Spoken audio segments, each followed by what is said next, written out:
Alright, let me just get in position here.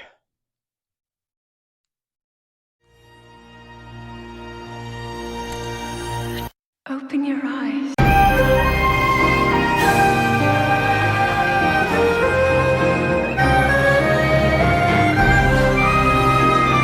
The Legend of Zelda Breath of the Wild is definitely one of the hardest games to talk about simply because everything pretty much has already been said. The game has been out for so long and people have talked about it for eons that at this point is there really anything original left for me to say when the new Zelda game is coming out in, well, at least at the time of making this video, less than a month?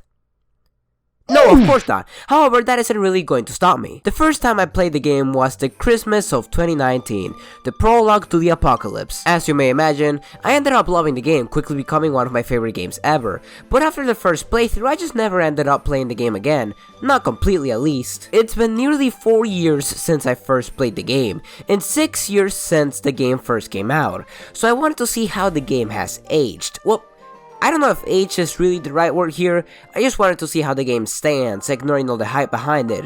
That's basically what I wanted to do.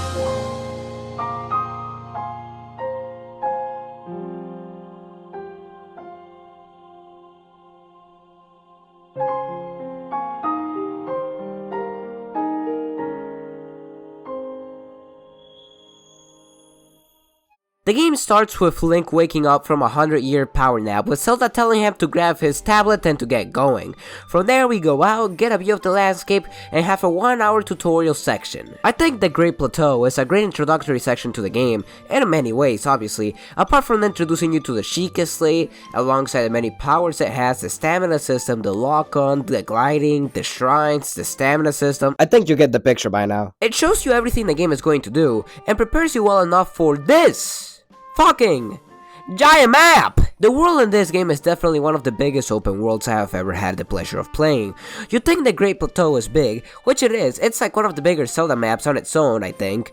But then you get a paraglider and the whole world opens up for you to explore. There's a general objective to go free the Divine Beast and beat the shit out of Ganon and then prevent him from destroying the kingdom. But really the Divine Beast part of the quest is pretty much optional. You can go anywhere, anytime, any place. You can handle anything at your own pace. And it is absolutely wonderful. Go do a shrine here, fight a couple of enemies over there, get a sick weapon. There's no other way of describing the game other than just absolute freedom. It's what hooked many people to the game back then, and it's what hooks many people to the game 6 years after the release of the game. The ability to handle things your own way is what made Breath of the Wild, upon many other things, stand out from the massive genre that is open world games, which were and are still criticized for basically having a huge world that serves no purpose to the actual game itself. In many other open world games, the world is huge and incredible and all that, but exploring it can be a pain. The story means that you're only going from point A to point B, and oftentimes the worlds, for as breathtaking as they are, can be quite uneventful. Also, the games can be hand-holdy and not many people like that. To make a long story short, from the many games that I've played, the world can be open, but apart from the places in which the main story happens and maybe the places in which you do a couple of side quests, the open world feels like an empty playground with some big points of interest, which can make the world feel bloated. To give an example of a good version of this, Slime Rancher is Let me cook for a second, alright? It's an open world game, but it is also very small in comparison to the likes of Red Dead and GTA. But in exchange, every area that you explore feels completely meaningful, as they all possess the materials you will need to improve your range, whether that is the many slimes you can find, or the materials that serve for upgrades or decoration or other useful aspects. Going a bit further on the open world rant, stories can be quite linear. I'm pretty sure Red Dead Redemption probably has a great story, but does that story justify its linearity on this huge open world? Or alternatively, does this open world justify itself with the linear story? The open world and the actual story that is told feels disjointed, like two games were being made at the same time and collided with each other. This wouldn't happen in a game like God of War Ragnarok because it is designed with the linear structure in mind, but it does happen with games like, let me try a random example, Dragon Ball Z Kakarot, a game that, while incredibly fun, is still forcing me to go to point X to follow the story. Although, now that I'm thinking about it, in this case it kind of makes sense, you know. To summarize, the open world is there for you to explore, but the game forces you to explore in a certain way, and doing otherwise will halt the progression of the game in many cases. Whether or not that is a good thing, I'll leave it up to you. But personally, when a game is forcing me to play a certain way, then I'm not really a big fan of that. Now again, another good example, Slime Rancher. Its story is not dictated by the progression of the open world, therefore free to explore anywhere you want. I'm so tired of telling people to play Slime Rancher or them looking at me like I'm a psychopath. This is really peak open world. Oh wait, we're talking about Breath of the Wild, right? So how does Breath of the Wild handle many of the elements that I mentioned? Well, for one, Breath of the Wild does away with so many of these less than desirable qualities, and you can tell that it made an impact considering that so many games now are starting to approach the way that Breath of the Wild makes an open world compared to other open world games.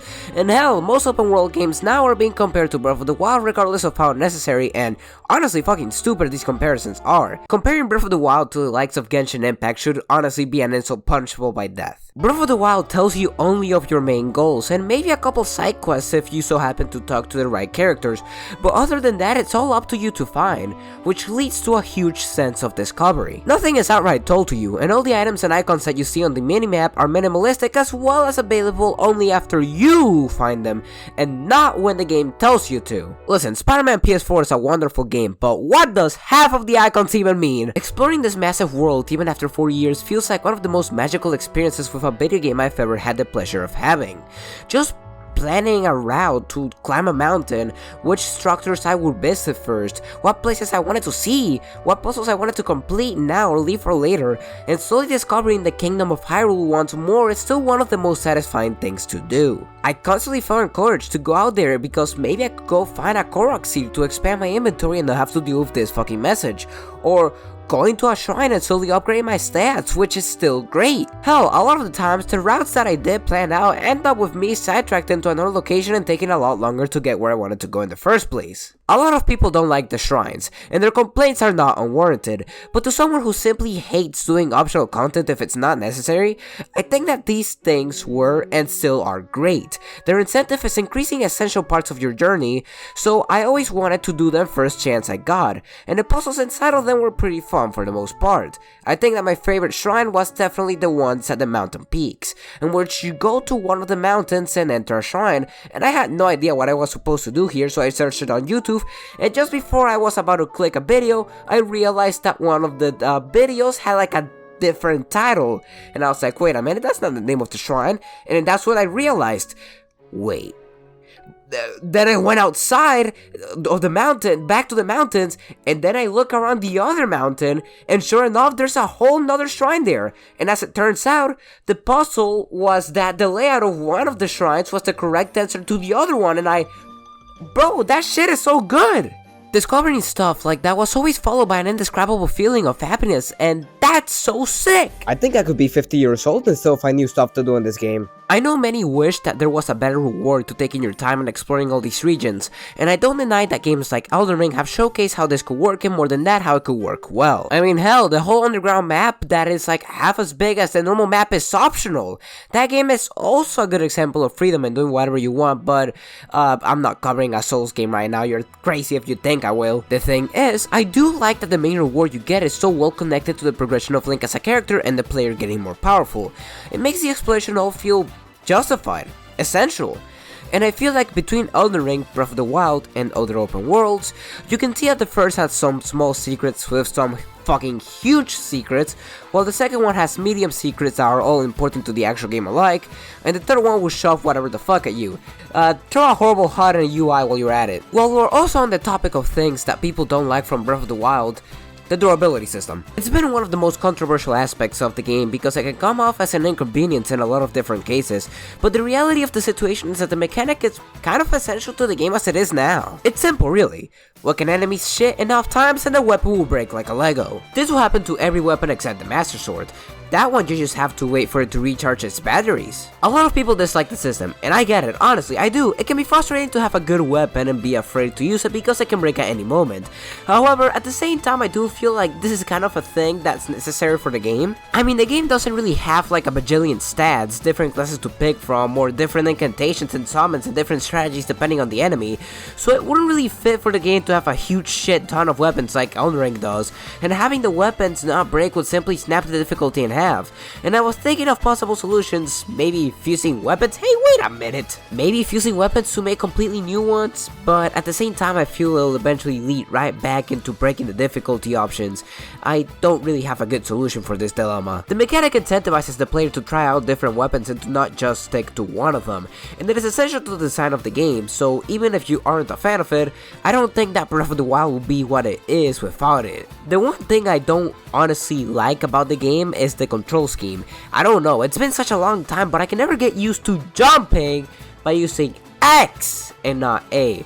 At the very least B. Now don't get me wrong, it's functional, definitely, it's serviceable, but like the super metric control scheme, it falls under the category of controls that are hard to get used to, but the game is designed with this control scheme in mind. So well in fact that actually changing the controls is a bigger hassle than if I just let it be what it is and just brute force my way through the game. I do think that the story could have been better. I don't think that the story missions themselves are bad, if a bit repetitive. I actually like them quite a lot. It's just that the story doesn't exist. Oh yeah, and I also hate the rain with a burning passion. Every time I'm planning on something to climb and then I start seeing the raindrops, I start seething. I just want to talk about the world and other things that I love about the game for a bit more, because it is a really good game, let me tell you. The good thing about replaying the game after a couple of years is the world felt nearly completely fresh, and exploring felt even better as a result. There were so many things that I rediscovered and things that I don't even think I found during my first playthrough, and solving and doing all the different puzzles that the game had to offer felt and still feels very good. Okay, one of the examples of the things that I just never discovered somehow. In the forest where you get the Master Sword, you're supposed to go through a certain path, and if you go through the wrong path, the fog will consume you and bring you back to the beginning. However, something that I realized is that if you stand still for just a couple of seconds, the torch or the lights that you are following will then start putting you in the right direction. Now, how the hell I haven't found that after 4 years, I genuinely could not tell you. The game is one of the best games visually speaking in like the entire industry. I feel like there's a conversation to be had about the impacts that graphics do have on the actual game experience, and there's plenty of evidence to back up both sides and the entire spectrum of video game graphics discussions.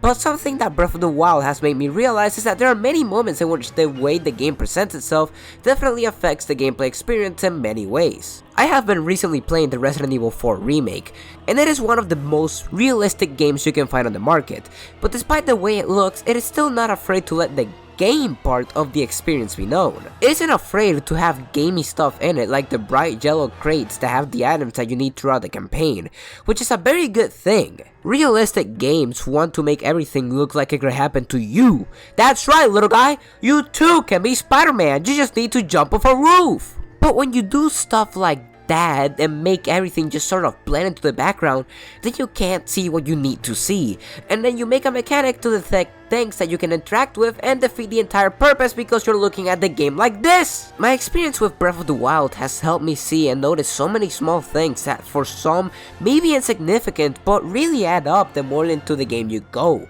and the way the graphics simply build upon the foundation of the game is one of those things. Not only is the art direction and direction of the colors and everything just absolutely beautiful, but the entire world is like screenshot worthy. Just stand around and look at all that. I should screenshot that and make it a wallpaper. That shit goes hard and it is just beautiful.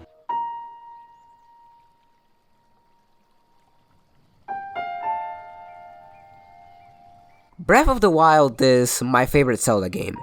Even after 4 years of not playing it and looking at it with a more critical eye, with a bunch more Zelda games under my belt, it is still impossible for me to look at the game as anything less than one of the best games made in the last decade, and more than that, one of the best games made in the history of the medium. The sense of satisfaction and discovery that comes with exploring Hyrule makes it one of the best worlds to simply get lost in, and alongside the beautiful graphics the game displays, this is simply one of the best worlds ever made in any video game. It lacks story, and it lacks music, and it lacks other proper aspects of prior Zelda titles, but it isn't trying to be that, it is trying to evolve from that, and the way that it evolves the Zelda formula makes it, quite simply, a masterpiece of its genre, and one of the best games ever made. Unlike you traitors, I prefer to fight my enemies head on. wrong? I'll protect this land of ours to the death. Do your worst. Or how about the wound?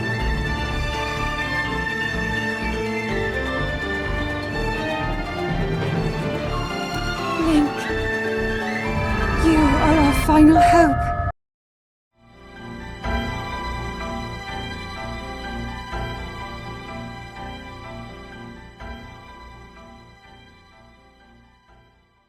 Well, that's all the time that I've had for today. I decided that I'm probably not gonna have enough time to finish Tears of the Kingdom, and honestly, I was honestly just getting tired of doing weekly videos. So while I'm not gonna start doing like monthly videos, I'm just gonna have an inconsistent like upload schedule. Well, I'm just a random stranger you met on the internet, but hey, just call me Suna.